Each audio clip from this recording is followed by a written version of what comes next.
Chiefs news, analysis, and opinion every day. All right, so I just want to warn you. I want to be upfront about this. I want to be 100% transparent. I overreact to the UDFAs every year. I love a good underdog story, and every season I convince myself that 5 of these guys are going to be on the active roster. Now, in my defense, normally 2 or 3 of them are on the active roster. So I think I have a little bit of leeway in my reaction, and I like to think that Brett Veach is every bit as excited about these players, and that is why he goes out and signs them so promptly. Now, we've got business to talk about. Because you see these words on your screen right now, assassin. Absolute stone cold assassin. Would you like to see the face of an assassin? Right here, baby. The baby-faced assassin, Mac Delena. Big Mac. Okay, they call him Big Mac because he's 5'10", 173. All right? And he is an absolute stone-cold killer at the college level. Will it translate? I think there is some debate to be had there, but we have found our very own 2025 training camp darling, Mac Delena. Because let me tell you, if his college tape translates to the NFL, Patrick Mahomes is going to be dealing with a type of athlete that he's never played with before. He has played with lots of different kinds of wide receivers, but this could be that type of slot receiver that the Kansas City Chiefs thought they were getting when they drafted Sky Moore, that the Kansas City Chiefs wanted to add when they brought Joker to town. This could be the type of slot receiver that takes things to the next level for this Kansas City Chiefs offense, not because he's Randy Moss, not because he's Tyreek Hill, but because he can always be just a little bit open and get a first down. That's what Patrick Mahomes needs in this offense. Somebody that the defense is going to forget about, but he's going to be open. This is why, ironically, we're going to get into it a little bit why, but I was such a big fan of Nico Remigio because I like Nico Remigio. Nico Remigio is a junkyard dog, and I love that on the football field. That's not what you have for Mac Delena. Okay? I'm not saying he's low effort, but that's not what you have for Mac Delena. What you have for Mac Delena is something closer to one of those electric bikes. Just zips around, and you never know that guy's there until he passes you, right? Very quick, then he's gone. Everything just happens in a moment's flash, and you don't think anything of it, right? You don't think, oh my God, that guy could have mowed me down on the sidewalk. No, it's an electric bike. It's not a Harley, you stooge. You don't think, man, that guy really has to ride that someplace else. No, he was just gone. The baby-faced assassin, Mac Delena, his game is just like that. I promise you. Go find any of the tape you can see on him. Now, we don't have numbers from his pro day because no one puts numbers from, nobody aggregates numbers from pro days anymore. You would have thought that with the advent of actual internet companies that deal with football, PFF, etc., you would have had someone just with a Microsoft, what's the one with all the cells, whatever it's called, you would have someone aggregating those numbers. It wouldn't cost them very much. It wouldn't take them very much time.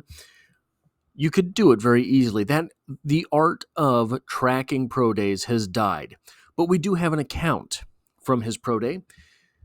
Fresno State Pro Day, Delena's 4.3640 among highlights.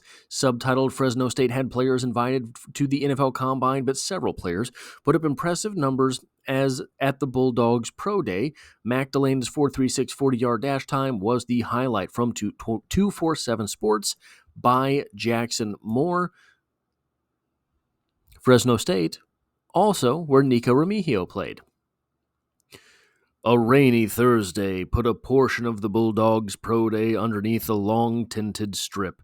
There, wide receiver Mac Delena put up one of the fastest 40-yard dash performances witnessed on Jim Sweeney Field. Delena ran a 4.36 40-yard dash.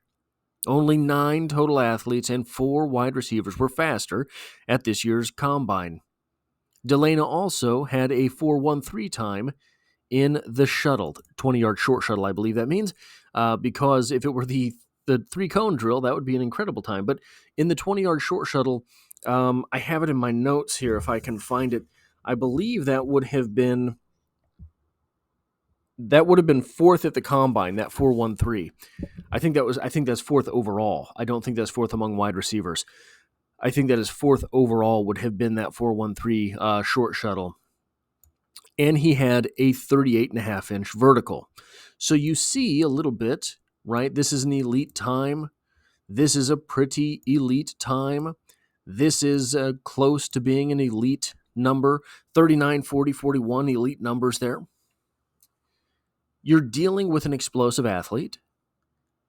Now, we get into a little bit of the downside. The tools here, 5'10", 176. This comes to us from NFL.com. So, he's not a big receiver. Andy Reid likes not big receivers. NFL.com gave him a 5.68 prospect grade candidate to be bottom of the roster or a practice squad guy. Here's what he did last year. For Fresno State, in 13 games, 64 receptions, 1,065 yards, a 16.6-yard average with 8 touchdowns. Also ran the ball 5 times for 39 yards, 7.8-yard average, 1,104 total yards, 8 touchdowns, 16-yard average whenever he got his hands on the ball. Well, in his first senior season, strange how, I mean, you understand what that, but 47 receptions the year prior, 509 yards, a 10.8-yard average, and 3 touchdowns. He is getting better. He is someone who the team decided to depend on more or forced his way into that productivity.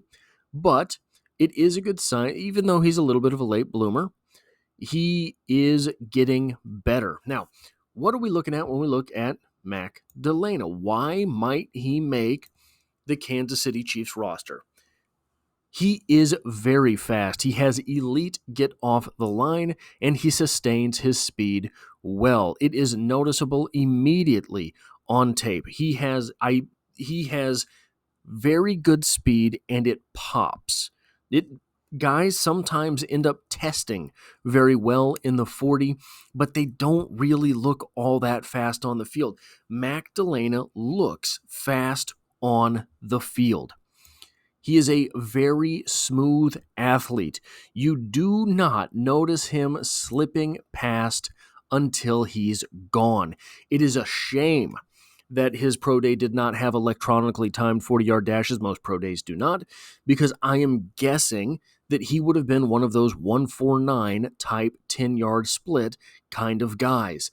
You watch him take off the line, and any cushion that is there, he eats up immediately. Now, obviously, at 5'10", 173, he's not going to be beating much man press corner play in the NFL. But you're not looking for an X receiver here. You're looking for your 4th receiver, your 5th receiver. It would be the 5th right now, I think, for the Kansas City Chiefs.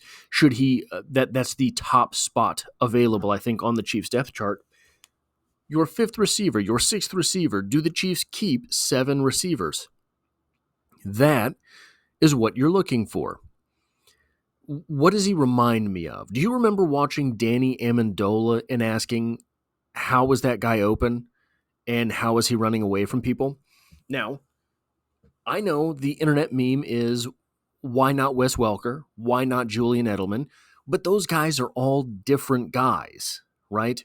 They all played very different games, but at the same position for the same team and the same quarterback. But not Edelman. Where am I at here? Amendola was 5'11", 185. Amendola ran better routes. But guys, I think Amendola was like a 4.58 40-yard dash guy. That is not what we have here in Delena.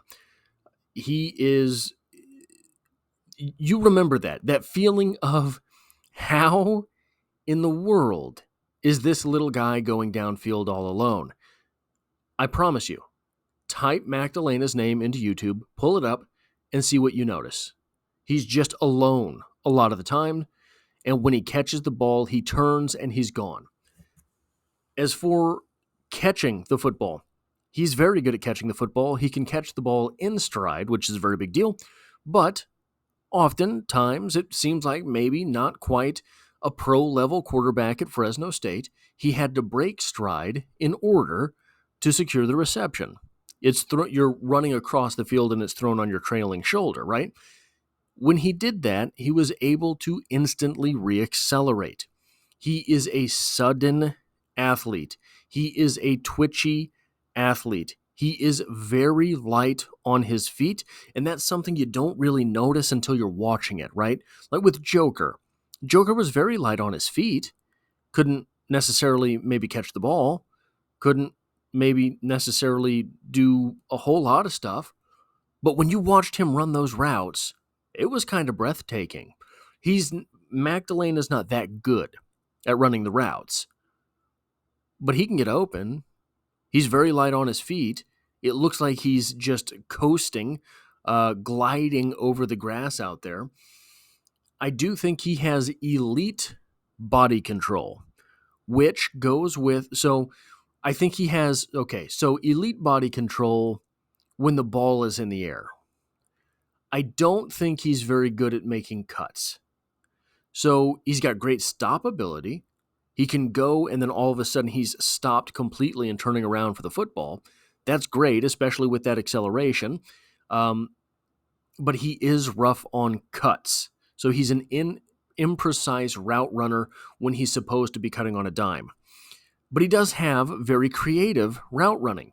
You see him do all that stutter step stuff and everything, that's, I think, very new in the game.